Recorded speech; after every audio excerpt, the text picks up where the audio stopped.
How to navigate in large tables?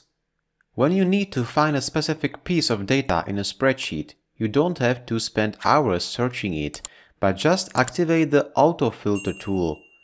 This is used to display rows in the table according to the selected criteria. We can find it on the Data tab, and here the Filter option. For example, in the display table of the business trips, which has many items, we want to display data only for the destination country USA. Filter drop-downs appear next to the title in all fields. In each column, the drop-down menu shows the selection of options. In the destination field, I will select only the USA option in this drop-down list. In the lower left corner of the sheet, we then see that 6 rows have been filtered.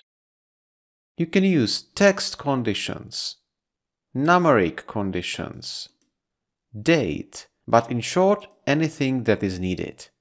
By entering conditions in multiple columns, we can specify the selection only for the name John as well. 2 records are displayed. Each condition can be cancelled in the column so that there is a filter icon with a small arrow, and this is how to delete the filter from the field. Or immediately delete all criteria using clear icon on the Data tab. And if you are not looking for a value, but for example a colored cell, you can use color filtering. In the name field, I have a colored cell with Thomas. I can filter this by color.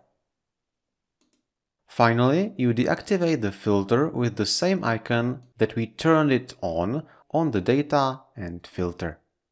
That's so simple, try it. Give a like, subscribe, and see you in the next lesson.